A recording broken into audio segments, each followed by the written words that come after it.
नमस्कार, मी advocate Minal MP legal गायडन्समध्ये आपलं सगळ्यांचं स्वागत आहे. मी आज तुम्हाला नेक्स्ट व्हिडिओ घेऊन आलेले आहे. यामध्ये मी तुम्हाला भारतीय न्याय व्यवस्था याबद्दल मी माहिती देणार आहे.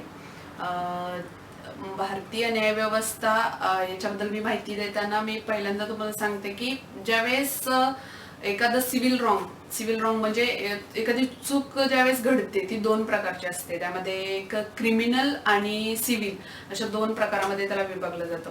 क्रिमिनल म्हणजेच फौजदारी आपण बोलू शकतो आणि सिव्हिल म्हणजे दिवाणी बोलू शकतो. तर सिव्हिल रॉंग मध्ये काय काय येतात तर tort, Breach of contract, family issues आणि प्रॉपर्टी रिलेटेड जे मॅटर असतात ते यामध्ये येतात. चेक बाउन्स वगैरे अशा पद्धतीच्या. आणि क्रिमिनल मध्ये काही मर्डर वगैरे असे जे जे जे क्रिमिनल टेंडन्सी जे असतात ते त्यामध्ये. आता मी तुम्हाला एक सांगते की न्याय व्यवस्था म्हणजे काय असते. रूल ऑफ लॉ नुसार सर्व व्यक्ती म्हणजे गरीब अथवा श्रीमंत असू दे, पुरुष अथवा स्त्री असू दे, उच्च जातीचा आणि नीच जातीचा, यामध्ये जेवढे ही सगळे जे लोक आहेत किंवा जे काय हे आहेत ते सगळे कायद्यापुढे समान असतात. न्याय व्यवस्था म्हणजेच कायद्याचे वर्चस्व असणारी आणि कायद्याचे राज्य याची हमी देते. न्याय व्यवस्था आपला जो कायदा जो असतो तो न्याय व्यवस्थेद्वारे इंटरप्रेट केला जातो. न्याय व्यवस्था विवादाचे निराकरण करण्याचे काम करते आणि कायदे लागू करून न्यायाची हमीही देते. तर न्यायाधीश हे न्यायालयामध्ये निर्णय देणारे असतात आणि कायद्याच्या व्यवस्थेशी न्यायाधीश हे निगडीत असतात. तसं भारतीय न्याय व्यवस्था काय, एकच संविधान पाहता भारताकडे न्याय व्यवस्थेची एकात्मिक प्रणाली आहे. भारतीय न्याय व्यवस्था भारतीय राज्यघटनेचे संरक्षक आणि मूलभूत हक्काचे रक्षक म्हणून काम करत असते. भारतीय न्याय व्यवस्था ही भारतातील सर्वात जुनी अशी कायदेशीर व्यवस्था आहे. यामध्ये सर्वोच्च पातळीवर सर्वोच्च न्यायालय, तर निम्न स्तरावर उच्च न्यायालय आणि अन्य निम्न न्यायालय निम्न स्तरावर कार्यरत आहेत. त्याचप्रमाणे भारतीय न्याय व्यवस्थेचे वैशिष्ट्य म्हणजे न्यायिक पुनर्विलोकन, कायद्याची वैधता निश्चित करण्यासाठी न्यायपालिकेला दिलेली एक शक्ती आहे. भारतीय राज्यघटनेचा अनुच्छेद 137 म्हणजे 137 सर्वोच्च न्यायालयाला ज्युडिशियल रिव्ह्यू म्हणजेच न्यायालयीन आढावा अशा पद्धतीचे एक सामर्थ्य देते, ज्याद्वारे ते कोणत्याही घटनेस असंवैधानिक किंवा मूलभूत अधिकारांचा अपमान झाल्यास निरर्थक घोषित करू शकतात. तसेच ज्युडिशियल रिव्ह्यू घेण्याचे अधिकार उच्च न्यायालयांना देखील देण्यात आलेले आहेत, ज्याद्वारे ती निम्न न्यायालयांच्या निर्णयावरती नियंत्रण ठेवू शकते. म्हणजे न्याय व्यवस्था ही स्वतंत्र आहे, म्हणजेच की यामध्ये सरकारी हस्तक्षेप नाही आणि न्यायाधीशांनी आपले काम निपक्षपातीपणे पार पाडण्यास सक्षम असावे, असे आपली न्याय व्यवस्था आहे. न्याय व्यवस्थेचे प्रकार, असे बरेच देश आहेत जिथे विविध प्रकारचे न्याय व्यवस्था बघायला भेटते. जसं की आणि ते आपल्या जे गव्हर्नन्सची जे सिस्टीम असेल त्यानुसार त्या ठिकाणी ते आहेत. आता जर आपण अमेरिकेची न्याय व्यवस्था बघितली तर त्यामध्ये 2 कोर्ट सिस्टीम असते. यामध्ये द स्टेट कोर्ट आणि फेडरल कोर्ट असे 2 टाईपचे कोर्ट्स असतात. तर इंग्लंडमध्ये common tradition law system follow केली जाते. असे खूप सारे देश आहेत आणि प्रत्येकाची वेगवेगळी न्याय व्यवस्था ही त्याप्रमाणे आहे. त्यामध्ये अनेक प्रकारचे कोर्ट आहेत, जसे की district court, the supreme court, the magistrate court, regional labour court, national labour court, magistrate court, आणि त्यानंतर त्यामध्ये क्रिमिनल मॅटर्स चालवले जातात. जसे की जिल्हा न्यायालय ही मध्यम स्तरावरील न्यायालय आहेत आणि ही न्यायालय इतर न्यायालयाच्या अखत्यारीत नसलेल्या बाबींवरही कार्य करतात. जिल्हा न्यायालयाच्या फौजदारी व दिवाणी अपिलांवरती सुनावणी करण्याचा सर्वोच्च न्यायालयाला अधिकार आहे. न्याय व्यवस्थेची कार्य काय असतात ते बघूया आपण. भारतीय न्याय व्यवस्थेचे प्रमुख कार्य हे कायद्याचे स्पष्टीकरण देणे आणि राज्यघटनेच्या प्रथा, नियम आणि विविध तरतुदींची तत्वे लागू करणे हे आहे.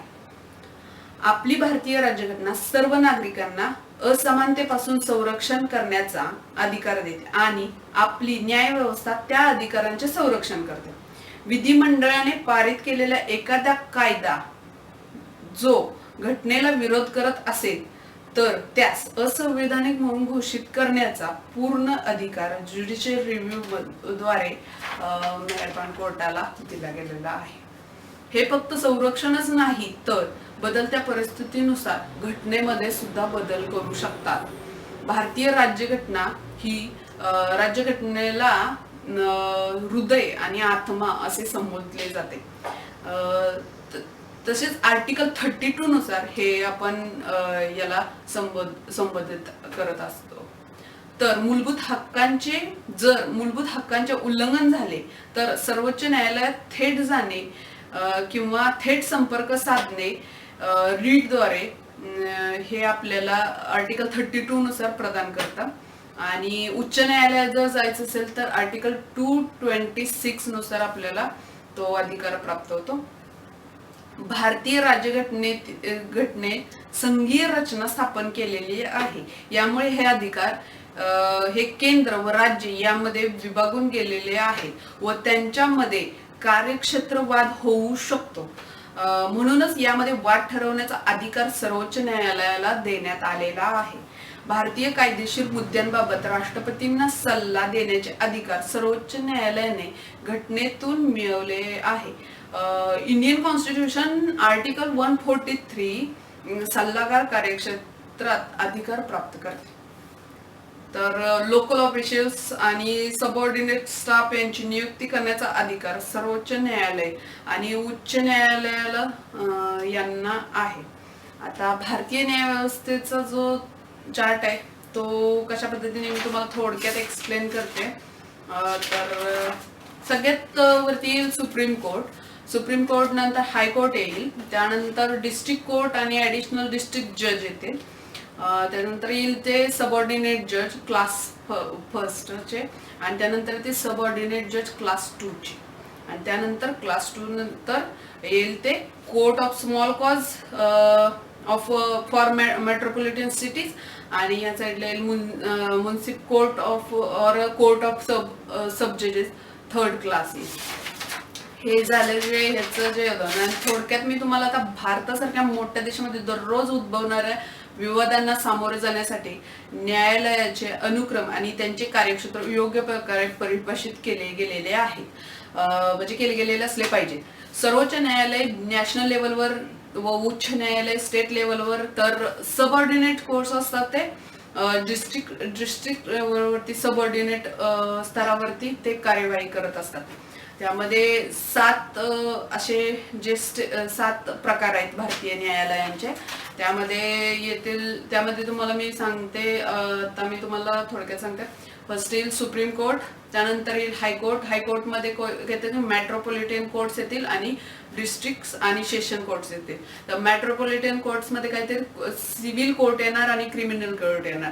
त्यामध्ये सिव्हिल कोर्टमध्ये सिटी सिव्हिल कोर्ट्स, त्यानंतर कोर्ट ऑफ स्मॉल कॉज येतील, स्मॉल कॉज कोर्ट येईल, आणि त्यानंतर ह्या ज्या मेट्रोपॉलिटनच्या ज्या क्रिमिनल कोर्ट्समध्ये सेशन कोर्ट्स येतील, सेशन जजेस येतील, नंतर चीफ मेट्रोपॉलिटन कोर्ट्स येतील, त्यानंतर मेट्रोपॉलिटन मॅजिस्ट्रेट कोर्ट्स येतील. तर हे झालं की हायकोर्टचे एक मेट्रोपॉलिटन कोर्ट्सचं झालं. आणि आता हायकोर्टच्या डिस्ट्रिक्ट आणि सेशन कोर्टाचं जे आपण बघूया, त्यामध्ये सुद्धा सिव्हिल आणि क्रिमिनल असे 2 साइड येतील. त्यामध्ये सिव्हिल मध्ये काय येतं, डिस्ट्रिक्ट कोर्ट येणार, डिस्ट्रिक्ट नंतर येणार सब कोर्ट जज येतील, म्हणजे सिनियर डिव्हिजन येईल, त्यानंतर येते प्रिन्सिपल ज्युनियर सिव्हिल जज येतील, आणि नंतर म्युनिसिपल कोर्ट येतील. आणि नंतर जर आपण क्रिमिनलचं बघितलं तर डिस्ट्रिक्टच्या क्रिमिनलच्या मध्ये येते की सेशन कोर्ट्स येतील, त्यानंतर ज्युडिशियल मॅजिस्ट्रेट कोर्ट येतील, first class chief judicial magistrate येतील, आणि त्यानंतर judicial magistrate court 2nd class येतील. तर अशा पद्धतीने मी तुम्हाला आता थोडक्यात इन्फॉर्मेशन दिलेले आहे की कोर्ट्स कशाबद्दल. Thank you so much.